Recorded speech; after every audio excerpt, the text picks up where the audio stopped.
ساتوي پسرو وینو دا د شهیدانو کور دا د باتورانو کور دا د باتورانو کور.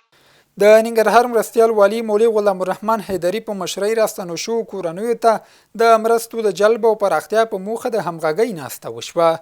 د جوړې شوې ناستې پر مهال د راستنو شو کورنیو اړتیاوې، ستونزې او د مرستو د جلب لارې چارې وڅېړل شوې. د ننګرهار مرستیال والي د هسکې مینې ولسوالۍ د مخورو او ځوانانو غوښتنې واورېدې. د ننګرهار مرستیال والي مولوي غلام الرحمن حیدري سره د هسکې مینې ولسوالۍ یو شمېر مخورو او ځوانانو په ناسته کې د روغتیا، زده کړو، کاري فرصتونو، بیارغونې او نورو برخو اړوند خپلې ستونزې او غوښتنې شریکې کړې.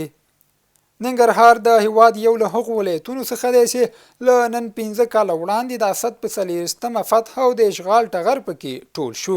د دې ولایت لالپورې ولسوالۍ اوسیدونکي دغه ورځ د هیواد د سوکالۍ او پرمختګ نیټه بولي چې ورسره خلک له ظلمونو خلاص او د آرام سایې واخیسته.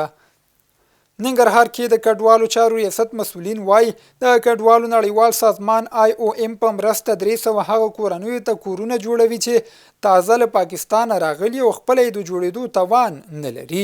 دوی دغه راز وایي سلګونه هغو کډوالو کورنیو ته چې کورونه لري خو تخریب شوي او یا هم د اوسېدو جوګه نه دي له سره ترمیم او رغوي. او د ننګرهار شیرزاد ولسوالۍ کې 2 تنه 40 بنډله قاچاقي سانسوز لاینس ونیول شول.